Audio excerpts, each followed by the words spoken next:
carry the cross, reaching the lost. Heaven is counting on you. Ang ikaduhang libro ni Pedro, Kapitulo 1. Si Simon Pedro, ulipon ug apostol ni Hesukristo. Ang grasya ug kalinaw ipadagaya unta kaninyo diha sa inyong kahibalo sa Dios ug kang Hesus nga atong Ginoo. Ang iyang Dios nung gahom naghatag kanato sa tanang butang bahin sa kinabuhi ug pagka-Dios nun. Pinaagi sa atong kahibalo kaniya nga nagtawag kanato sa iyang kaugalingong himaya ug pagkahalangdon. Nga tungod ni ana kita iyang gikahatagan sa bililhon ug dagko uyamot nga mga saad. Aron nga pinaagi niini, kamo managpakaikyas gikan sa pagpangadunot nga ania sa kalibutan tungod sa pangibog ug mga himo kamong mag-aambit sa Dios nung kinaiya. Ug tungod niining maong hinungdan, himuan ninyo ang tanang paningkamot aron nga sa inyong pagtuo ipuno ninyo ang maligdong nga batasan ug sa maligdong nga batasan ipuno ang kahibalo. Ug sa kahibalo ipuno ang pagpugong sa kaugalingon ug sa pagpugong sa kaugalingon ipuno ang pagkamainantuson ug sa pagkamainantuson ipuno ang pagkadiosnon. Ug sa pagkadiosnon ipuno ang pagbati nga inigsuon ug sa pagbati nga inigsuon ipuno ang gugma. Kay kun kining mga butanga inyong mabatunan ug magatubo, kini magapahilayo kaninyo sa pagkataspukan o sa pagkadili mabungahon diha sa inyong kahibalo sa atong Ginoong Hesukristo. Kay bisan kinsa nga nakulangan niining mga butanga, siya buta ug igo lamang makakita sa duol ug nahikalimot nga siya nahinloan nagikan sa iyang karaan nga mga sala. Busa mga igsuon, paningkamuti sa labi pagayod nga masiguro ang inyong pagkatinawag ug pagkapinili. Kay kun inyong himuon kini, dili gayud kamo mahulog.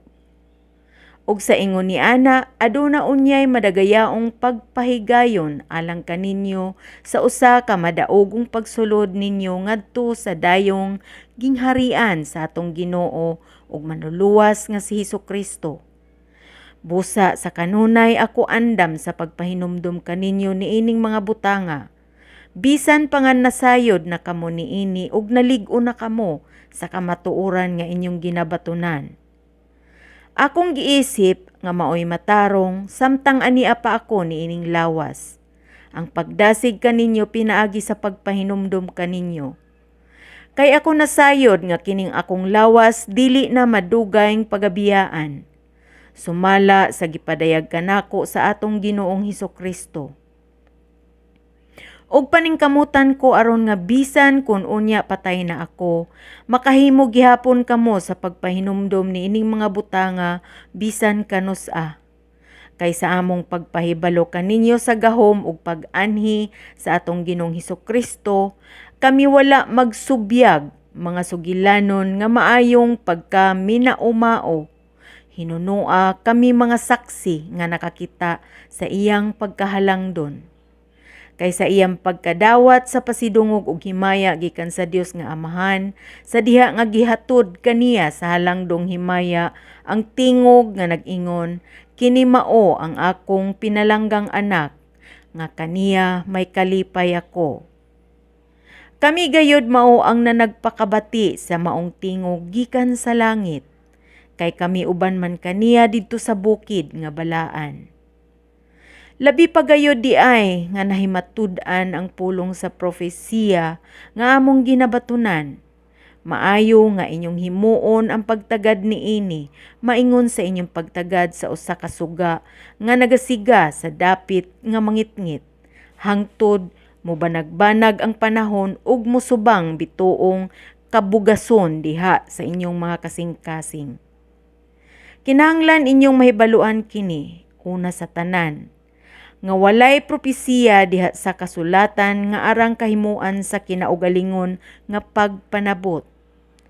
Tungod kay wala may propesiya nga miabot pinaagi sa kabubuton sa tao, hinunua minanduan sa Espiritu Santo na nagpanulti ang mga balaang tao sa Dios. Kapitulo 2. Apan diha usab ing mga mini nga propeta sa taliwala sa katawhan, maingon nga sa taliwala ninyo aduna usab gayoy mobarog nga mga mini nga magtutudlo, nga sa tago magapasulod sa makapadaot nga mga hirihiya, ug magapanghimakak pagani sa agalon nga maoy nagpalit kanila, ug busa magpahimutang sa kalit nga pagkalaglag diha sa ilang kaugalingon. Ug daghan ang managsunod sa ilang pagpatuyang sa kaulag, ug tungod kanila pagapasipad-an ang dalan sa kamatuoran.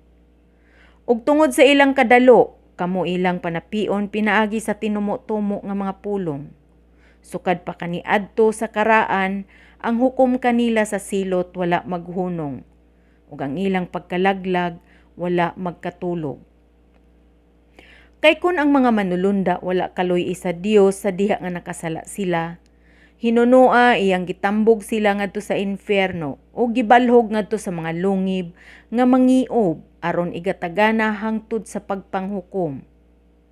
Kung ang karaang kalibutan wala kaloy isa Dios, bisan tuod giluwas niya sinuhi nga magwawali sa pagkamatarong kauban sa 7 ka mga tawo.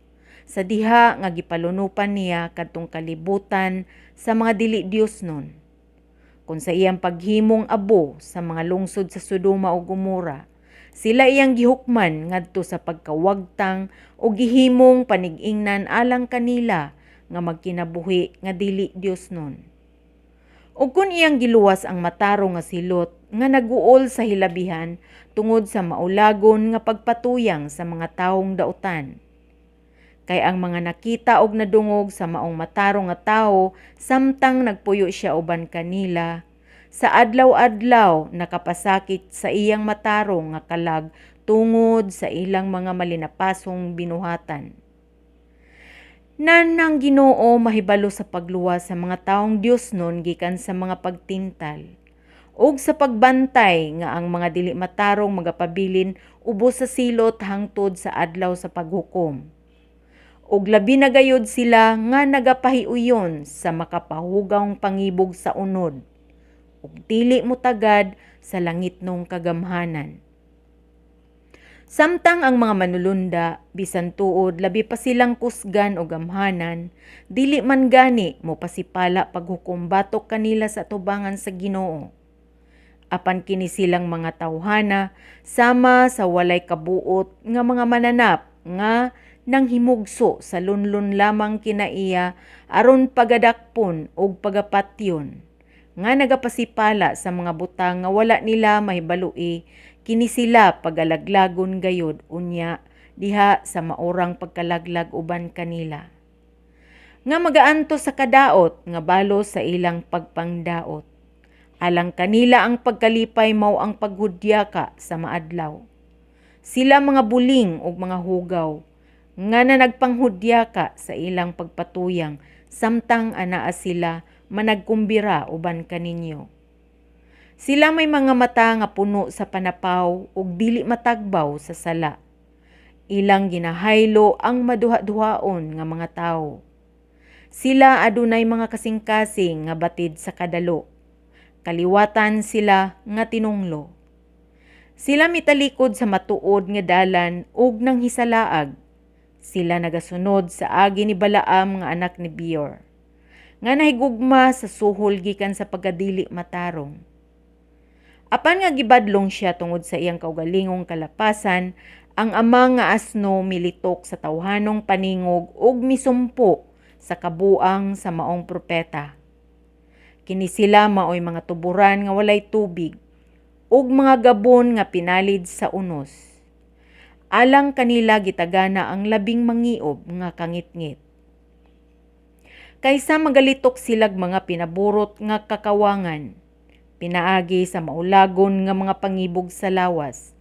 Ilang ginahaylo ang mga tawo nga bag-o pa lamang nga na nagpakaikyas gikan kanila nga nagakinabuhi sa kasaypanan. Sila magasaad kanilag kagawasan, samtang sa ilang kaugalingon sila mga ulipon nga iya sa pagkadunot. Kay ang tao ulipon man sa bisan unsa nga makabuntog kaniya. Kay kung tapos sila makaikyas gikan sa mga kahugawan sa kalibutan pinagi sa ilang kahibalo sa atong Ginoo ug manluluwas nga Hesukristo. Kung tapos niini sila magapos-gapos pag-usab diha kanila og pagabuntugon ang ulahing kahimtang nila labi pa unyang mangilad kaysa nahauna. Kaya alang kanila maayo pa lamang untay hinuon nga wala sila mahibalo sa dalan sa pagkamatarong kaysa mutalikod sila tapos mahibalo niini. Mutalikod gikan sa balaang sugo nga gitugyan kanila. Sila hingmatud-an sa tinuod nga sanglitanan nga nagaingon. Gibalikan sa iro ang iyang kaugalingong suka ug tapos madigo ang anay sa yanang mobalik siya sa paglunang.